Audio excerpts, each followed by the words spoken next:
Authorities say they're investigating a viral pneumonia outbreak, and there's speculation that it could be linked to a SARS virus that killed hundreds of people in 2003. A mysterious pneumonia has gripped China, with scores hospitalized by the illness. Chinese authorities first notified the World Health Organization on January 11th that they had discovered SARS-CoV-2 in the Hubei province.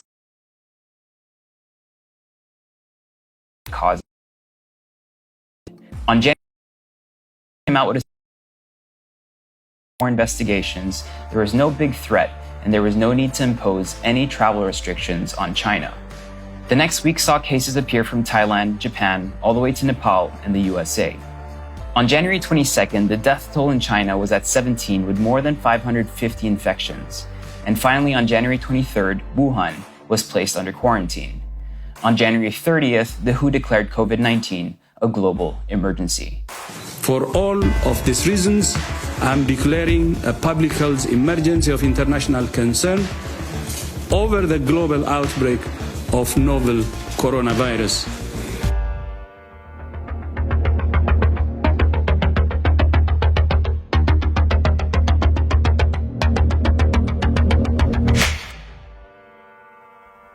The sobering fact is that it took 19 days to go from 41 cases to more than 7,000, bringing us to today, March 22, 2020, a total of 306,000 cases, 13,000 deaths, and 86,000 recoveries in 181 countries. 110 countries have reported confirmed cases. Well, the total deaths in the UK is... Quelques semaines, notre pays fait face à la propagation d'un virus. Have we been able to eradicate the virus despite our best efforts? We have therefore made the assessment that COVID-19 can be characterized as a pandemic. Earlier this year, people were downplaying the seriousness of the virus, saying that it couldn't compare to the 2009 swine flu or even the seasonal flu.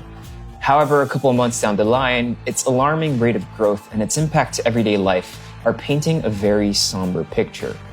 If history is to be believed, this is far from over, and we're looking at least 1 year of getting it under control. In the Philippines, it seems like we have just begun.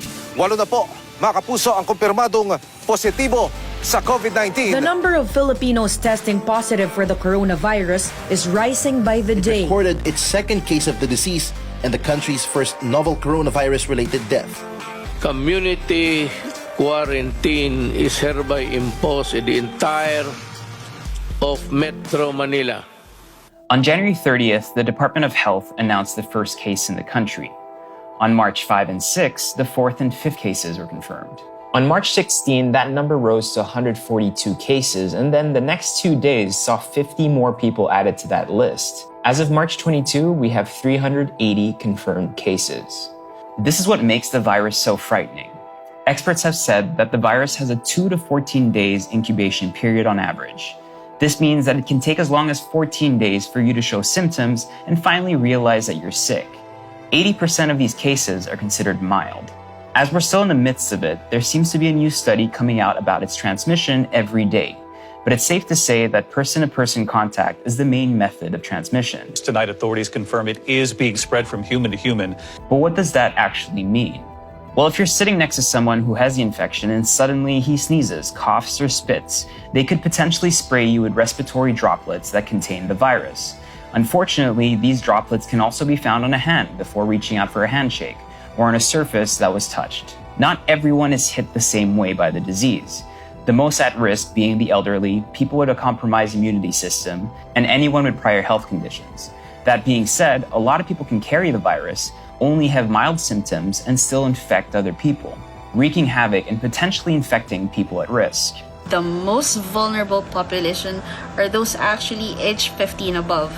Their cases are much worse if they have comorbidities such as diabetes, hypertension, and as such. Also, those patients in the younger age groups who have comorbidities are also greatly affected.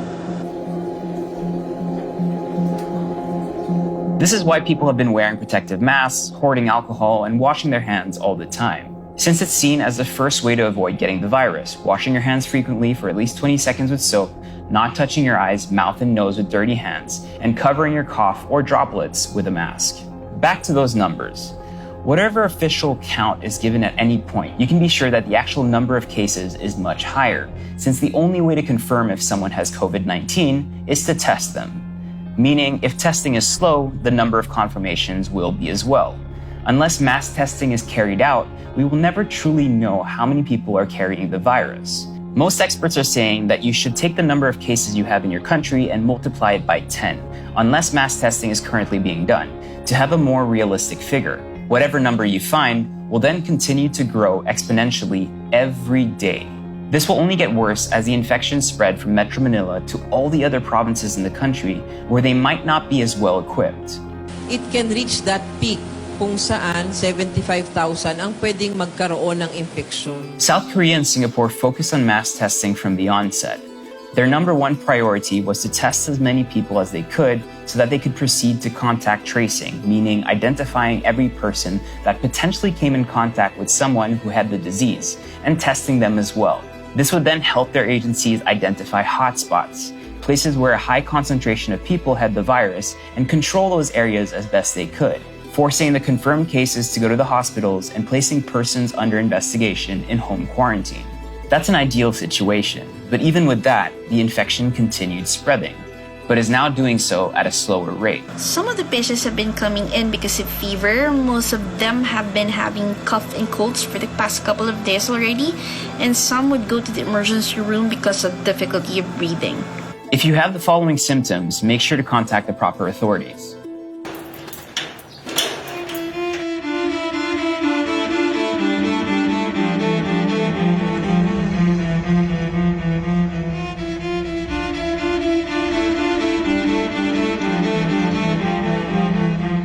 While waiting for mass testing to be possible, the other option is a lockdown. And the Philippines is not the only place in the world where this is happening. Officials have suspended public transport, outgoing flights have been cancelled, and train services shut down. Foreign travelers coming from the UK and Ireland have been banned from entering the United States. Towns in northern Italy locked down, but unlike Asia, Europe has open borders. A lockdown seems to be the most effective way, as proven in China, to flatten the curve. The curve people refer to is basically a graph that shows how exponential the rate of infection can be. If people are left to still go out to concerts, use public transport, or attend mass gatherings, and the country already has a high rate of infected people, then logically, more people will get infected.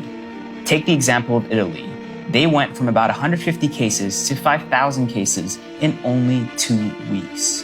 Now, if you lessen the number of people in a certain location, tell them to stay away from each other, and then eventually seclude them, the virus will still spread.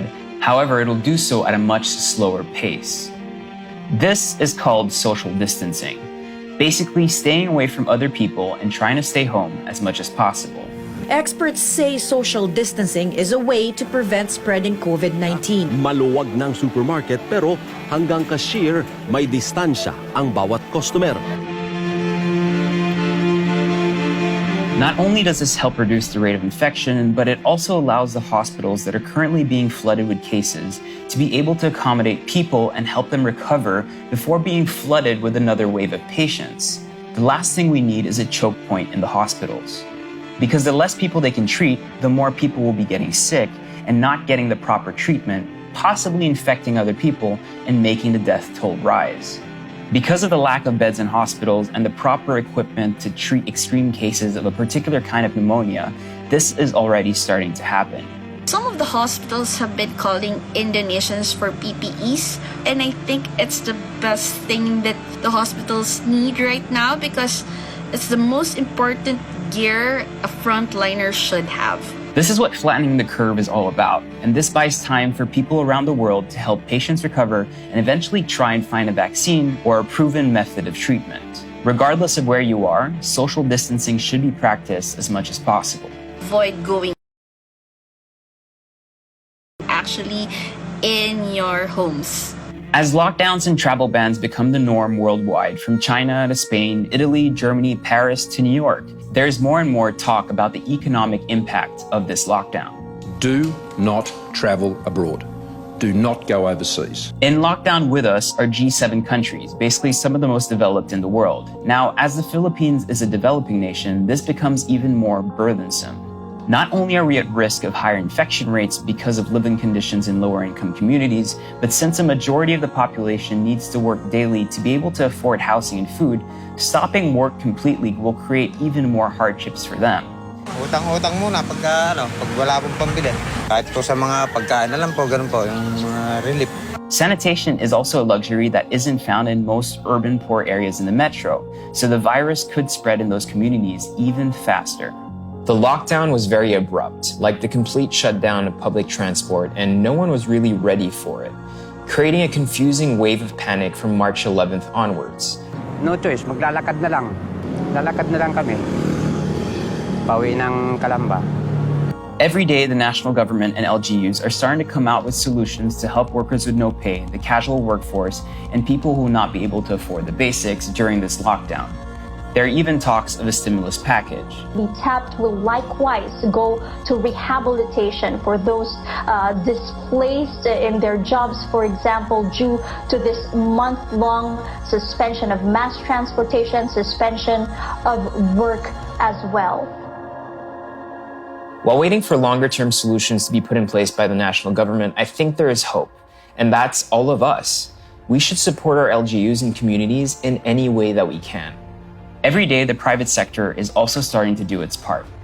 The private sector's involvement will hopefully avoid businesses having to close and in turn not being able to pay their employees, and just creating a vicious cycle that will take months, if not years, to recover from. If we stop the spread of the virus now, the economic impact will be less important. So what can you do? First, stop the spread of fake news and don't add to the noise. It might confuse people in this time of information fatigue. Only get your news from verified sources. Second, practice proper hygiene wherever you are. Clean your hands constantly and properly, avoid touching any unnecessary surfaces, use